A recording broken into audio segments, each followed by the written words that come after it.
daripada ayat yang kita baca ini. Daripada ayat Asy-Syura 16, 17, 18, apakah faedah yang dapat kita kutip? Yang pertama, tulis faedah yang pertama, ayat 16. Walladzina yuhajjuna fillahi min ba'di mastujiba lah, ila akhir ayat. Orang-orang yang berhujah, menyangkal dan membantah tentang kebenaran agama Allah sesudah orang itu terima. Kata ulama tafsir, ulama tadabbur kata annal ladzi yujadil, orang yang berhujah, berbantah walaupun dia pandai sekalipun, tapi kalau hujah dia semata-mata nak membatalkan benda yang benar, benda yang hak, nak mengisbatkan benda batil, maka itu satu hujah yang mazmum, yang dicela pada syarak. Macam kita hari ni juga, kita tahu benda ni menyalahi sunnah Nabi SAW, tapi kita menggunakan saluran-saluran supaya nampak apa yang kita buat ni benar. Kita kata hujah itu, walaupun kamu gunakan akta, gunakan apa saja pun, dia tetap tidak mempunyai nilai di sisi Allah Azza wa Jalla, walaupun diperakui oleh manusia sekian-sekian. Diperakui, akulah. Sebab kita ada mizan. Allah Ta'ala sebut wal mizan, wal Allahu allazi anzal kitab bil haqq wal mizan. Kita ada neraca timbangan. Ibadat kita ni tak boleh sewenang-wenang yang kita ambil sana sini. Ibadat kita ni kena ambil daripada Nabi sallallahu alaihi wasallam. Kalau hak Nabi ajar, betul. Hak Nabi tak ajar, tinggalkan dalam perkara ibadat. Jangan keliru. Ni setengah ni penyokong ahli-ahli modify ibadat ni, dia guna hujah yang tak betul. Guna hujah yang tak betul. Dalam perkara adat boleh kita ubah, kita modify selama tak bercanggah dengan syariat. Tapi dalam perkara ibadat tak boleh kita reka sendiri, sebab dia sudah ada SOP dia. Maka kata di para ulama dalam ayat yang sama lagi, walladzina yuhajjuna fillah, dia kata hujah dalam kitab Allah Ta'ala ni ada dua penggunaan. Tulis ni pelajar, ni nombor dua, tulis ini nombor dua daripada faedah. Nombor dua, al-hujjah fi kitabillah yuradu biha naw'an. Dalam Quran Allah Ta'ala guna perkataan hujjah kepada dua kumpulan. Hujjah yang pertama, al-hujjatul haqqus sahihah, hujjah yang benar, yang sahih. Seperti firman Allah Ta'ala, wa tilka hujjatuna atainaha Ibrahim. Ini hujah yang kami bawa, kami beri kepada Ibrahim. Itu dia panggil hujah yang benar. Dalam itu surah Al-An'am ayat 83 ataupun surah Al-An'am 149, qul falillahil hujjatul balighah. Falillahil hujjatul balighah, bagi Allah lah hujah yang mantap, yang kuat. Itu dia panggil hujah yang mana? Hujah yang jelas. Yang kedua, hujah digunakan untuk yang benar ataupun yang salah. Seperti ayat kita ni, walladzina yuhajjuna fillah. Ni ayat kita baca ni. Orang-orang yang berhujah, menyangkal ayat-ayat Allah Ta'ala, maka itu hujah juga, tapi hujah batil. Dia panggil hujah yang batil. Dalam surah Ali Imran ayat 20, fa in hajjuka faqul aslamtu wajhiya lillah. Kalau mereka berhujah denganmu, kata aku serah diri kepada Allah Azza wa Jalla. Mana kita tak percaya hujah-hujah kafir ni tak boleh pakai. Habislah kita kan. Maka itu yang kedua, hujah dalam penggunaan Allah Ta'ala guna dalam Quran, hujah ni untuk dua-dua pihak. Yang benar pengguna hujah, yang kedua pengguna hujah juga. Cuma atas kita pula, kita kena pilih. Dan ayat ini juga tengok di ujung ayat tu, walahum azabun wa alaihim ghadabun walahum azabun syadid. Orang-orang yang menyalahgunakan hujah, memutablikkan fakta agama, contohnya nak membenarkan ajaran sesat dia, ajaran salah dia tu, wak mari hujah yang pelik-pelik. kono-kononya sahabat ni melompatlah dalam zikir. Kita kata hujah apa ni? Sahabat naik unta gini. Orang jalan unta kenapa tak? Jadi di zikir la ilaha, maknanya itu dalil bolehnya kita bergoyang waktu nak zikir. Apa punya dalil macam ni? Dah naik unta lah nak bergoyang. Jadi kita kata tukar-tukar ibadat yang tidak diajar nak diajarkan juga, maka itu dia panggil orang yang mereka-reka dalam ibadat. Orang ini juga duduk dalam bahaya sebab mereka mengajar kepada manusia yang tidak diajar oleh Nabi sallallahu alaihi wasallam. Mari kita pergi kepada yang ketiga. Allahul ladzi anzalal kitaba bil haqq. Allah Taala yang menurunkan kitab. Maka kita mengatakan bahawa para pelajar sekalian kena ingat bahawa bila kata kitab itu turun daripada Allah Azza wa Jalla, itulah ulama ahli sunnah mengatakan Al-Quran itu kalamullah. Al-Quran itu kalamullah, bukan cakapan manusia. Jadi semua hak Tuhan kata benar, telus, comel, hikmah, adil, molek belaka. Gitu ya, kita kata ringkas. Dan dalam di ekor ayat Tuhan kata bil haqqi wal mizan. Mizan tu maknanya neraca timbangan yang adil, yang saksama. Jadi kalau kita tak ikut dalam cara neraca Al-Quran, kita akan jumpa dalam neraca kepincangan wal iyaz billah. Yang keempat, mari kita belajar sikit ilmu tadabbur Quran secara ayat ni. Tuhan kata apa?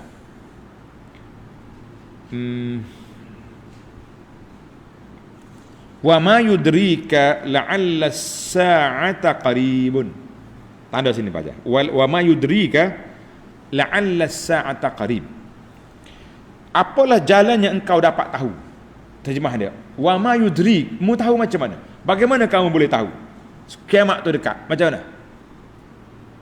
Maka fihi anna an-nabiy sallallahu alaihi wasallam, ayat ini juga menyatakan Nabi sendiri sallallahu alaihi tidak tahu bilakah tarikh kiamat. Tak tahu. Bila ditanya oleh Jibril alaihissalam, hadis panjang Jibril kan, dia tanya tentang Islam, iman tu. Akhir sekali Jibril tanya, mata sa'ah? Bila kiamat? Nabi kata apa? Mal mas'ulu anha bi'alama minas sa'il. Jibril, orang yang ditanya bukan lebih tahu daripada yang bertanya. Kalau mu tak tahu, aku pun tak tahu. Maknanya Jibril tak tahu, Nabi pun tak tahu, Allah Taala saja yang mengetahui. Mari zaman kita ni orang putih tahu. Dia buat buku kiamat pada tahun 2012, sampai hari ni sudah berbohong orang putih 10 tahun. Nak percaya lagi? Tak usah percaya. Tu orang putih tak apa. Ni ulama juga tulis dalam buku dia teori bermula daripada Adam sampai ini berapa ribu tahun, sekarang sudah berapa ribu tahun, bermakna kiamat kita akan berlaku pada tahun 2000 berapa puluh ginilah. Kita kata teori. Tak usah percaya. Nabi tak boleh bagi tahu, malaikat tak boleh bagi tahu, awak boleh bagi tahu? Tak. Siapa dia mengakui tahu tarikh kiamat, maka orang itu telah melakukan pembohongan, membohongi Al-Quran. Hati-hati. Baik. Satu lagi dalam ayat yang sama ini, tulis pelajar. Semua tempat dalam Quran, kalau Tuhan tanya, wa ma adraka, apa yang kamu tahu? Dengar ni, wa ma adraka, apa yang kamu tahu? Faqad uqiba bi bayanihi. Allah Taala akan jawab. Contohnya, wa ma adraka ma hiya. Tuhan kata, narun hamiyah. Wa ma adraka al-qari'atu mal qari'ah, wa ma adraka mal qari'ah yauma yakunun nas. Maknanya apa itu al-qari'ah? Pada hari manusia berdiri. Mana setiap soalan wa ma adraka, apa yang kamu tahu, Allah Taala akan jawab. Tapi dalam ayat ini wa ma yudrika, bagaimana jalan kamu nak tahu, Tuhan tak jawab. Tak jawab.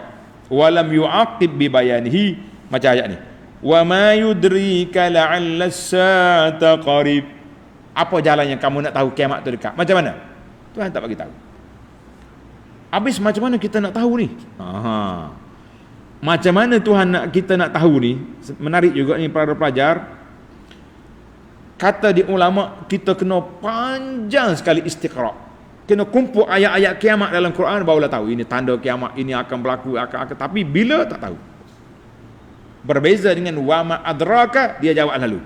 Wa ma adraka wa ma, Allah Taala akan jawab terus. Wa ma yudrik, tak jawab. Dengannya. Sebagaimana kata Al-Imam Ibn Jarir At-Tabari telah meriwayatkan daripada dengan sanadnya daripada Sufyan bin Uyainah, ulama tabi'in, ulama tafsir. Dia kata apa? Ma fil Qur'ani wa ma yudrika falam yukhbirhu. Semua dalam Quran Tuhan kata wa ma yudrik, bagaimana jalan kamu nak tahu, Tuhan tak beritahu. Nak nyatakan kita tu supaya kita mikir, ta'ammul, tadabbur kepada ayat Allah Taala tentang kiamat. Tapi wa ma kana ma adraka, apa yang kamu tahu, faqad akhbarahu, terus dia bagi tahu. Banyak contoh ayat tadi kan.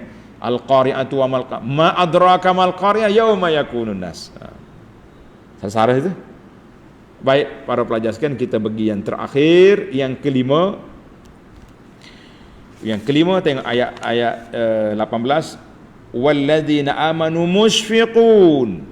Orang-orang yang beriman takut sentiasa, bimbang, takut kepada apa? Takut kepada Allah. Dalam ayat lain Tuhan gambarkan orang takut ni siapa dia? Tengok dalam surah An-Nur ayat 37, rijalul la tulhihim tijaratun wala bai'un an zikrillahi wa iqamis salah wa ita'iz zakah. Laki-laki yang tidak melarakan mereka, tidak melalaikan mereka dengan perniagaan, dengan jual beli, tak larang. Tetap mengingati Allah Azza wa Jalla, mendirikan salat, bayar zakat. Tapi yakhafuna yawman tataqallabu fihi alqulub wal absar. Mereka tetap takut pada hari yang terbeliak biji mata, iaitulah pada hari kiamat. Tak usah kata kiamat, mati terbeliak biji mata dah kita. Kita kena takut saat kematian. Kalau kita mati tidak beriman, tidak mati dengan husnul khatimah, tidak mati dengan membawa bekalan amalan yang banyak, tidak mati dengan hati sejahtera, ini jadi masalah kita.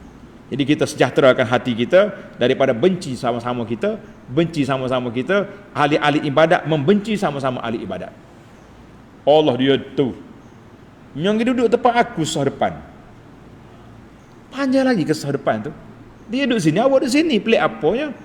20 tahun saya duduk sini, sejadah kita ni. Awak tukar tempat. Oh, dia berkelahi. Berkelahi nak duduk sah depan. Syaitan masuk. Allah, saya duduk sini lama dah ni. Ahli masjid ni lama dah ni. Mari orang baru pula menguasai. Oh, sakit hati pula. Jadi semua perangai-perangai ni wajib kita hapuskan. Barulah kita betul-betul orang takut untuk bertemu dengan Allah, kecuali biqalbin salim, dengan hati sejahtera. Jadi kita sejahterakan hati kita daripada penyakit-penyakit yang dalaman. Dalam ayat lain, ayat Al-Baqarah 281 yang tadi cakap dah tadi, rijalun tadi, surah An-Nur ayat 37. Satu lagi ayat sebagai penutup, surah Al-Baqarah 281, wattaqu yawman turja'una fihi ila Allah thumma tuwaffa kullu nafsin ma kasabat wa hum la yuzlamun. Tuan-tuan puan-puan, ambil ayat ni 281 surah Baqarah, berlatih hafal mengapa pagi ni, malam nanti kita buat semaya tahajud, kita baca ayat ni. Setelah kita faham makna, tuan-tuan dan puan-puan akan menangis, basah pipi kita, basah janggut kita dengan ayat ini. Ayat ini ayat munajat nama dia. Ayat ini ayat munajat. Dengar kita baca baik-baik. Wattaqu yawman turja'una fihi ila Allah. Takutlah kamu semua pada hari kamu akan dikembalikan kepada Allah. Bila kita mati, masuk dalam kubur, keluar dari kubur, berdepan dengan Allah Azza wa Jalla. Thumma tuwaffa kullu nafsin ma kasabat. Kemudian akan ditunaikan semua apa yang kita buat atas dunia ini. Kita buat baik, baiklah kita dapat. Buat jahat, jahatlah yang kita dapat. Sebagaimana kata ulama, kata ahli nasihat, dia kata apa? suratan amalan kita. Yang kita nak baca di hadapan Allah, kitalah penulisnya. Kita nak tulis apa sekarang? Nak baca hak baik di depan Allah, tulis yang baik-baik. Dengan puasanya, dengan solatnya, dengan zakatnya, dengan sedekahnya, dengan hati sejahtera, tak sakit hati kepada orangnya, semua itu Tuhan tulis. Wahum la yuzlamun. Mereka tidak dizalimi. Allah kata keadilan telus. Aku akan buat neraca timbangan yang adil, tidak siapa dizalimi. Saya yakin dan percaya kalau ibu-ibu, bapa-bapa, tuan-tuan dan puan-puan, kita hafal ayat Quran ni, kita memahami makna dia, kita solat tahajud, kita akan menangis. Kalau tak boleh solat pun, baca seorang-seorang pada saat kesunyian waktu malam, wattaqu yawman turja'una fihi ila Allah thumma tuwaffa kullu nafsin ma kasabat wa hum la yuzlamun. Allahumma khtim lana bi husnil khatimah. Ya Allah, matikan kami dengan husnul khatimah. Ya Allah, berilah kepada kami kehidupan sebagai seorang muslim, sebagai orang beriman, melakukan ibadat dengan sebaik-baiknya, ikut Al-Quran dan sunnah Nabi sallallahu alaihi wasallam, menjauhi syirik, khurafat, bid'ah dan perkara-perkara mungkar dan maksiat, bersihkan hati kami daripada sifat-sifat yang keji, bersihkan hati kami daripada perkara-perkara yang tidak baik, bersihkanlah lidah kami daripada percakapan yang tidak baik. Ya Allah, matikan kami dengan husnul khatimah, supaya kami mendapat pulangan, mendapat balasan yang baik, dan berakhir mendapat syurga-Mu ya Rabbal Alamin, ya Arhamar Rahimin, ya Rabbal Alamin. Allahumma innaka afuwun tuhibbul afwa fa'fu anna. Allahumma atik riqabana wa riqaba abaina. Ya Allah, Engkau al-afu, Tuhan yang suka memaaf. Maaflah kesalahan kami, maaflah kesalahan dua ibu bapa kami, maaflah kesalahan keluarga, isteri dan anak-anak kami, maaflah segala kesalahan kami yang zahir dan yang batin. Ya Allah, jadikan kami dan mereka semua orang-orang yang telah Engkau bebaskan daripada senarai ahli neraka ya Rabbal Alamin, ya Arhamar Rahimin. Wa sallallahu wa sallama wa barak ala Muhammad wa ala alihi wa sahbihi ajma'in, walhamdulillahi rabbil alamin. Mari kita baca sekali ayat ni, ikut semua. Wattaqu yawman turja'una fihi ila Allah thumma tuwaffa kullu nafsin ma kasabat wa hum la yuzlamun. Baca sentiasa, faham, tulis makna dia, bacalah. Mudah-mudahan menjadi ayat pelembut hati kita yang sangat keras, yang sangat malah beribadat, yang banyak masalah kita dengan manusia dan juga dengan Allah. Mudah-mudahan Allah tak jadikan hati kita ni qalbun salim. Wassalamualaikum warahmatullahi wabarakatuh.